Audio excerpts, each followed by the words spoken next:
Eu vou ler aqui e em seguida as meninas vão cantar e nós vamos celebrar juntos essa canção.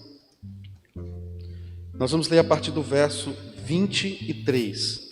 Primeira carta aos Coríntios, capítulo 11. Esse texto traz muitas revelações para a vida cristã, muitas. Diz assim a palavra do Senhor, 1 Coríntios 11, do 23 ao 34. Diz assim: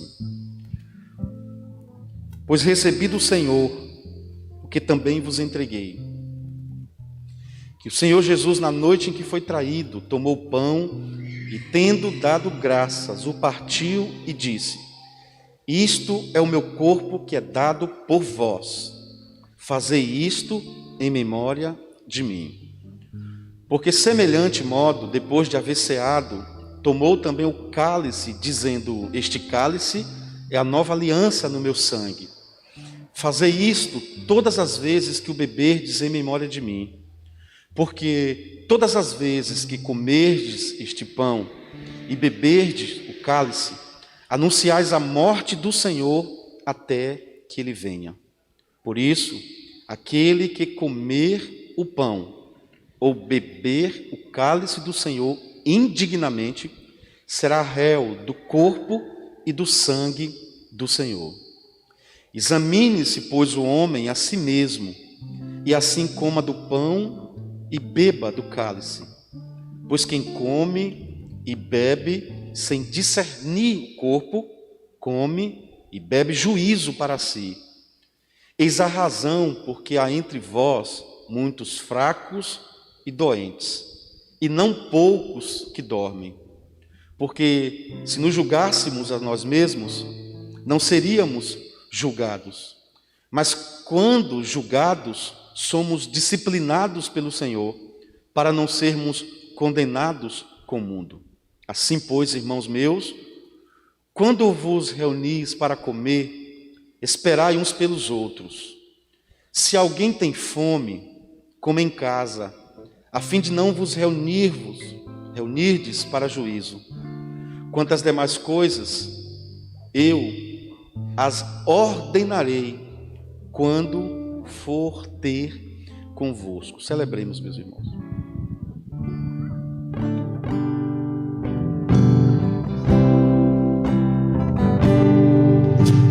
Espírito, enche a minha vida, enche-me com teu poder, pois de ti eu quero ser. Espírito, enche o meu ser. Espírito, enche a minha vida, enche-me no teu poder, pois de ti eu quero ser. Espírito, enche o meu ser. As minhas mãos eu quero levantar e em louvor te adorar. Meu coração eu quero derramar diante do teu altar. As minhas mãos eu quero levantar e em louvor te adorar.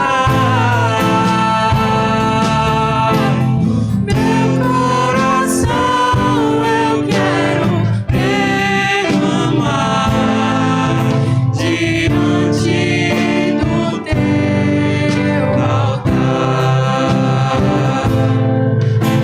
diante do teu altar, diante do teu altar. Meus irmãos e irmãs, eu cresci num ambiente onde a ceia do Senhor era uma data festiva. Nós nos preparávamos para a ceia do Senhor. Os irmãos sabiam que primeiro domingo de cada mês era a ceia do Senhor. E esse ambiente era aquele ambiente que tudo corroborava para a entrega, as músicas. O pastor não gostava de usar terno pela manhã, mas no dia da ceia ele ia de terno. Ele ia de terno de manhã no dia da ceia, mesmo sem gostar de usar terno pela manhã. E eu lembro que o pastor, ele fazia questão de explicar aos irmãos a necessidade da ceia. Ele fazia questão. Ele fazia questão de dizer para os irmãos que o cristão não pode ficar sem ceiar. Aliás, sem cear. Ceiar não, cear. Ele fazia questão de nos explicar isso. E nós temos uma literatura que explica um pouco a razão da ceia. Jesus ressignifica a Páscoa.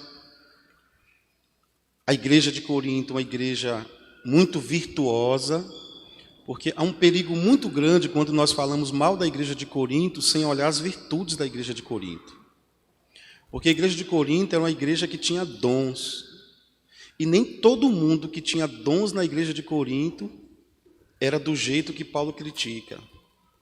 Paulo critica porque a maioria, mas havia muitas pessoas sinceras e honestas na igreja de Corinto. Haviam pessoas na igreja de Corinto com o dom de curar, que não eram vaidosos. E que a pessoa que tem o dom de curar, ele deve visitar os enfermos e não ficar no YouTube dizendo que cura.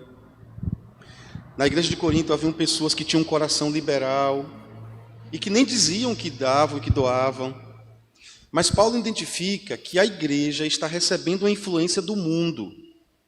Então, o bom evangelho é aquele que você antecede o pecado, que você antecede as armadilhas de Satanás. Então, Paulo, olhando a situação não apenas da igreja, mas Paulo está olhando a situação de uma região, de uma macro-região, como se fosse Feira de Santana, onde outras pequenas cidades faziam convergência para ela, que é a cidade de Corinto, é uma região. Ele percebe que pessoas vinham trabalhar em Corinto, de várias cidades. Imagine aqui, irmãos, eu sou de Itabuna, não é me gabando não, mas eu sou de Itabuna. Aí eu tenho o Jackson ali, que é do Piauí. Eu não sei a cidade, Jackson. São Raimundo. São Raimundo? São Raimundo. Tem mais alguém aqui de uma outra cidade, de outro estado do Brasil? Cida. Paraíba não é para qualquer um, não. Rio Grande do Sul. Rio Grande do Sul, irmã Marcela. Tem mais alguém? São Paulo. São Bento em São Paulo.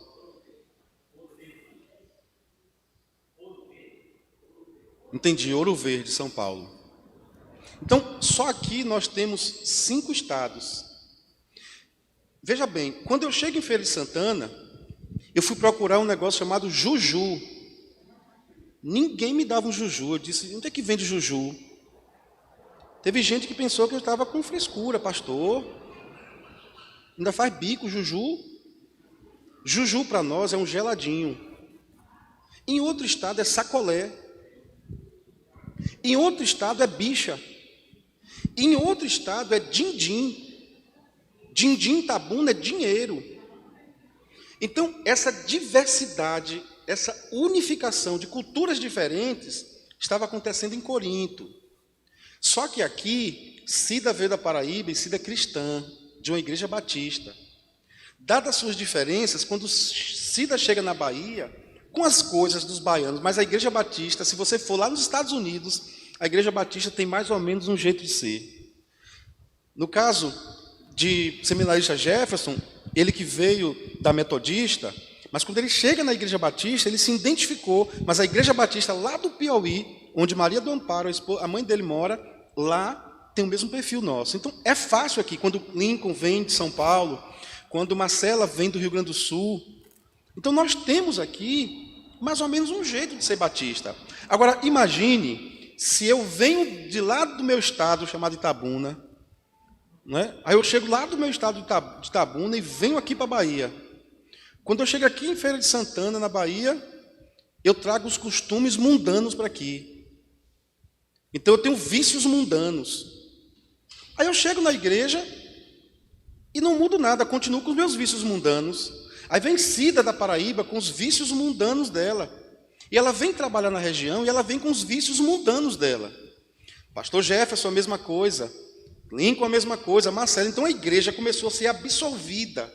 Ela começou, melhor dizendo, ela começou a absorver essas diversas culturas, mas o pior de tudo é que Paulo percebeu que além da cultura, era o pecado da cultura. E entre essas coisas que Paulo identifica, ele identificou que havia na igreja de Corinto incesto, que em algumas regiões pagãs era comum esse tipo de relação. Ele identificou, por exemplo, pessoas que em nome da fé tomavam dinheiro das pessoas. Ele identificou, por exemplo, que pessoas se prostravam diante de estátuas. Ele identificou, por exemplo, que homens casados tinham mulheres alternativas e que mulheres casadas tinham homens alternativos. Ele identificou que jovens estavam namorando, tendo relação sexual. Ele identificou que pastores e líderes estavam usando o dom em proveito próprio, autoproveito.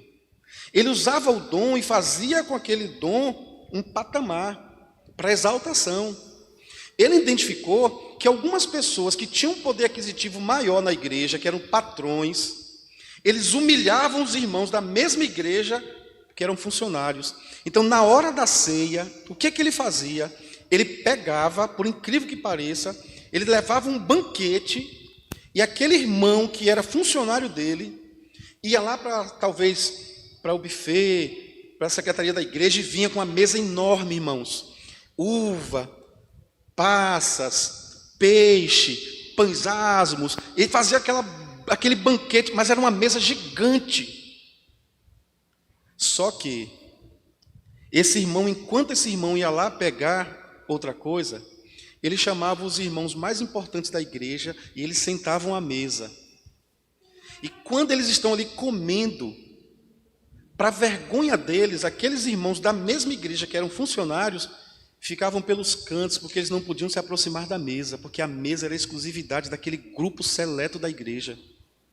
Agora imagine Paulo de fora, olhando uma mesa farta, e os irmãos da mesma igreja, da mesma fé, pelos cantos, sem poder se aproximar.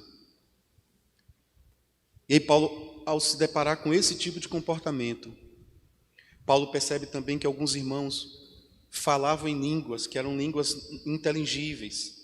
E à medida que eles falavam nas suas línguas, eles usavam essas línguas para impressionar as pessoas.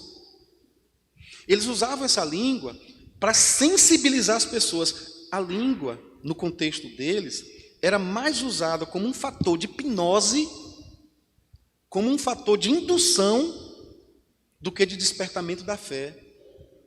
Por isso que Paulo, ao criticar, Paulo disse, quando passar um indouto, quando passar alguém que não é no meio de vocês, que olhar para o que está acontecendo aí dentro, ele vai dizer, está todo mundo doido. Porque Paulo percebia que eles saíam do seu controle natural, mas no fundo, eles faziam isso como estratégia de avanço do seu projeto. Mas uma outra coisa que acontecia, que Paulo criticou muito, é que esses dons, além de serem utilizados por vanglória, esses dons, eles eram usados em alguns momentos com sinceridade, mas sem o conhecimento bíblico. Então, tantas essas coisas que Paulo nos mostra, então a partir do verso 23 ele disse, gente, o que eu estou entregando a vocês é o que eu recebi do Senhor. Eu sei que vocês já têm alguma coisa, então Paulo faz uma proposta à igreja de consciência. A proposta de consciência de Paulo é porque Paulo poderia chegar quebrando tudo, mas ele disse, gente, o que vocês têm não é o que o Senhor deu. O que vocês fazem não é o que o Senhor quer que vocês façam. O jeito que vocês são não tem a ver com o jeito que Cristo é. Então eu quero entregar a vocês o que eu recebi do Senhor, porque o que vocês estão fazendo não é que veio do Senhor. O que eu recebi do Senhor eu quero vos entregar. Então Paulo aí, ele começa a mostrar o que é a vida cristã. E a vida cristã pode ser dividida em 3 momentos: antes de Cristo, depois de Cristo e durante Cristo. Olha bem, irmãos, o que eu quero dizer. A vida cristã pode ser resumida em 3 momentos: antes de Cristo. Pastor, mas vida cristã antes de Cristo Vou lhe explicar o porquê que existe vida cristã antes de Cristo.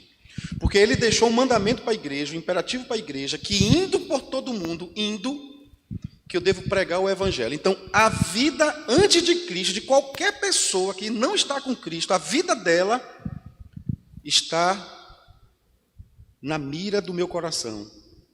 Então, antes de Cristo, aquela pessoa já tem alguém que ora por ela. Antes de Cristo, aquela pessoa já tem alguém que faz missões por ela.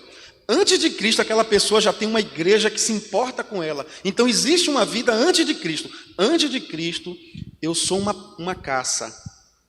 E os cristãos estão me caçando através da oração, do serviço, do amor, do discipulado. Então, antes de Cristo, eu não sei, mas alguém sabe. Antes de Cristo, eu não faço, mas alguém faz. Antes de Cristo, eu não oro, mas alguém ora. Antes de Cristo. Mas existe também uma vida depois de Cristo. E quando eu digo essa vida antes de Cristo, eu estou utilizando Mateus 28, a partir do 18. Quando eu uso a vida depois de Cristo, aí eu uso 2 Coríntios 5,17, que é depois de Cristo. Se alguém está em Cristo, nova criatura é.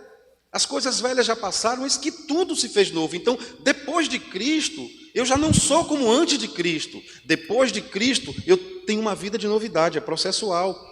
Então, quem mentia não mente mais, e você já conhece toda essa história. Então, depois de Cristo, há uma vida nova, há um comportamento novo, há um pensamento novo, há uma vida nova. Mas tem a vida durante Cristo. A vida durante Cristo é o que Paulo quer falar na ceia. Olha bem, irmãos, por que eu estou fazendo essa introdução tão longa? É porque esse texto, Paulo não está escrevendo para os antes de Cristo. Paulo já não está escrevendo com tanto foco no depois de Cristo. Paulo agora está escrevendo para o durante Cristo. Por que durante Cristo? Porque Paulo está escrevendo para a nossa vida diária, diária mesmo. O que é uma vida diária? Um dia após outro, até a volta de Cristo. Não é aquela coisa que você vem e dá um testemunho. Olha, irmãos, eu era assim, agora eu sou assim, Deus mudou a minha vida e depois de Cristo. Não é disso que Paulo está falando mais, não.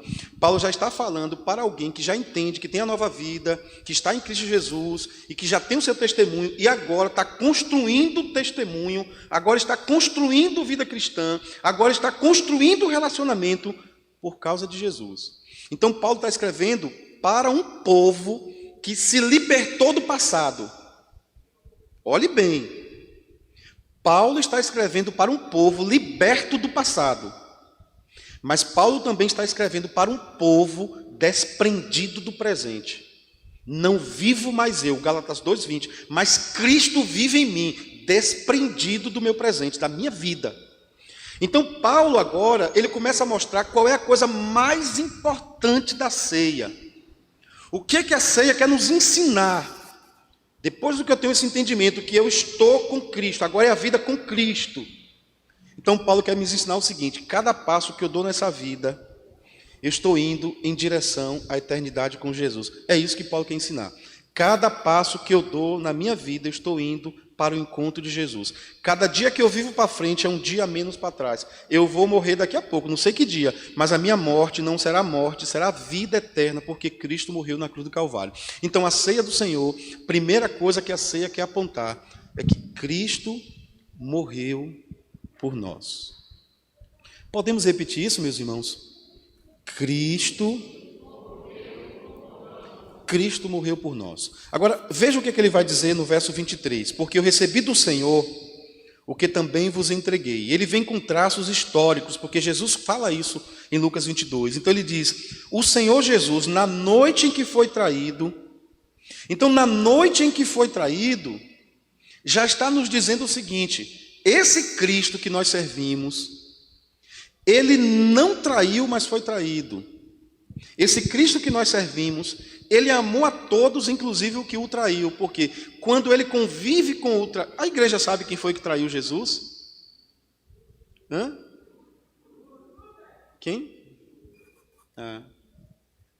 Estou entendendo. Deixa eu tentar mostrar aos irmãos aqui.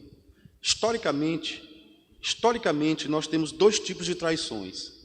Nós temos a traição que vem através de uma negação, que aí a gente tem que colocar Pedro. É uma traição. Eu traí minha amizade, eu traí meu vínculo. Há um outro tipo de traição, que é a traição de Judas. A traição de Judas é aquela traição que entrega Jesus, mas ele nem sabe que ele está fazendo um papel de missionário. Ele está entregando Jesus para a hora certa da cruz. Mas eu queria que você lesse esse texto na noite em que foi traída, porque noite aí fala de recomeço. Noite aí fala de fim.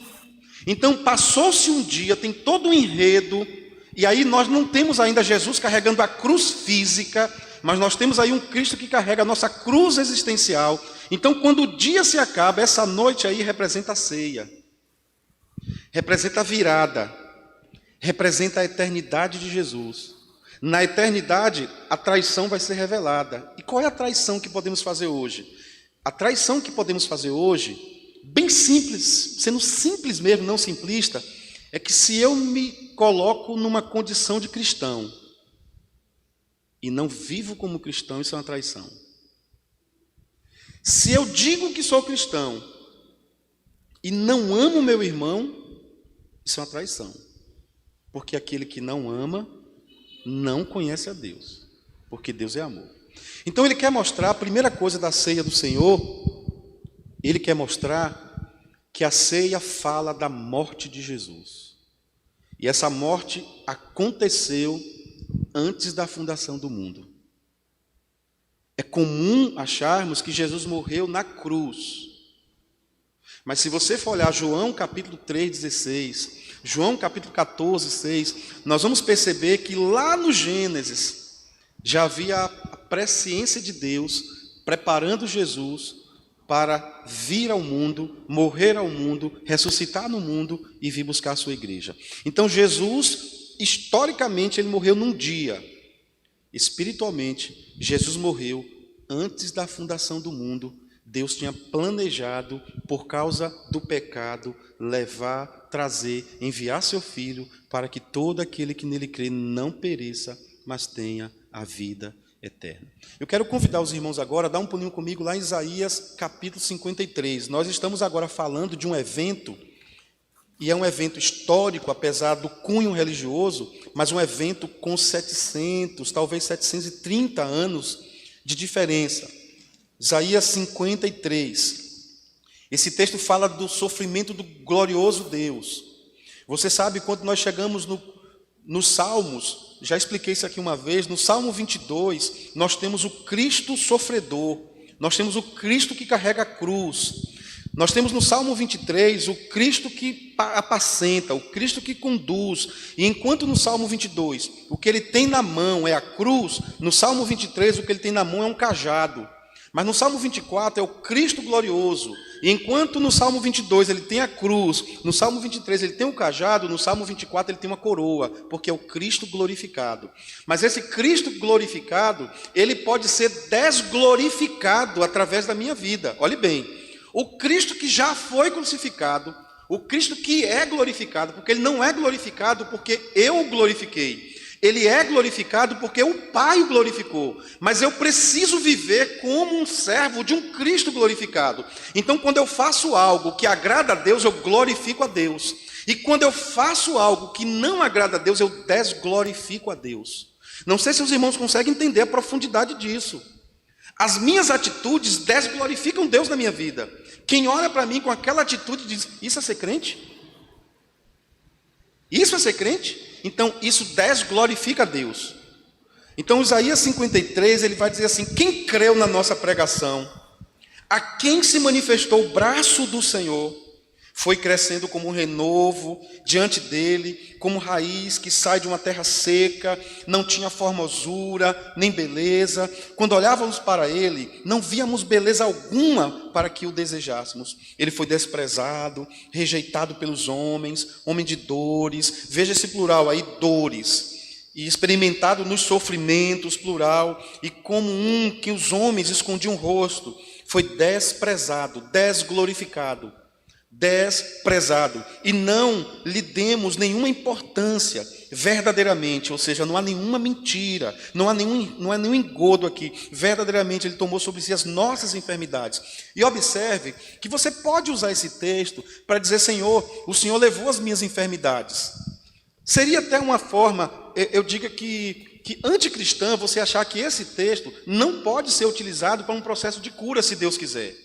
Mas esse texto, quando ele está falando que ele levou as nossas enfermidades, ele não está falando da pluralidade da enfermidade de uma pessoa. Ele está falando do complexo humano de enfermidades. Ou seja, juntando todos os homens, todas as mulheres, de todas as épocas, nós temos a enfermidade em plural. E qual é a enfermidade que ele está expressando aqui? O pecado. Ele expressa que a pior enfermidade do homem, a pior mazela da mulher, é o pecado. Isso é uma enfermidade incurável. Você não vai fazer quimioterapia, você não pode orar dizendo: Senhor, liberta esse moço do pecado. Olha, irmãos, se existe uma oração que você pode fazer, mas que nunca vai acontecer partindo de você, é o pecado do outro. O pecado do outro só pode sair com a consciência do outro. O outro diz: eu pequei. O outro diz: eu me arrependo. Por isso que ele levou todas as enfermidades, as nossas enfermidades, levou sobre si as nossas dores, e nós o consideramos aflito, ferido por Deus e oprimido. Agora eu quero dar um pulinho para o verso 10 e 11, por conta do nosso tempo. Diz assim: contudo, foi da vontade do Senhor esmagá-lo. Olha aí, irmãos. Então, quando eu olho para o sacrifício de Cristo, eu não tenho que ter pena não, irmãos. Eu não tenho pena de Cristo não, eu tenho amor. Porque quem deveria ser esmagado era eu, não Cristo. Então eu não tenho pena de Cristo. Quando eu tenho pena de Cristo, eu estou fazendo o jogo do diabo. Porque Cristo não foi para lá como coitadinho. Cristo, quando foi para lá, ele foi debaixo da ordem de Deus. Era o Deus encarnado ali dizendo assim: aprove a Deus passar por isso. Aí ele diz assim: foi para isso que eu fui chamado. Isso é tremendo, irmãos. Então eu não olho para Cristo: oh meu Deus, meu Cristo sofreu. Não, dá amor.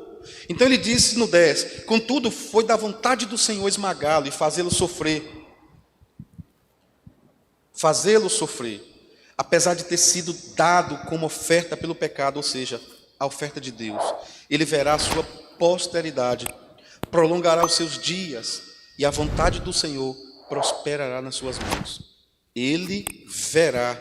Olha, irmãos, aqui está falando, desculpa aí para os irmãos não interpretarem mal, aqui está falando da minha vida, viu, pessoal? Ele está falando de Hermes aí. E você pode botar uma vírgula e colocar o seu nome, ele está falando de você. E olha o que ele diz: ele verá o fruto do trabalho de sua alma e ficará satisfeito. Quando é que ele vai ficar satisfeito? Bom, ele vai ficar satisfeito quando ele olhar para a sua casa e ver Jesus lá, não numa cruz, num crucifixo. Ele vai olhar lá e vai ver Jesus tatuado na sua alma, no seu comportamento, na sua vida, no seu estilo de vida. Uma casa que Jesus habita, uma casa onde há louvor a Jesus, uma casa onde há um coração quebrantado, e que a casa é o lugar de ajuntamento solene, e as pessoas que saem daquela casa saem de lá não para voltar para cultuar em casa.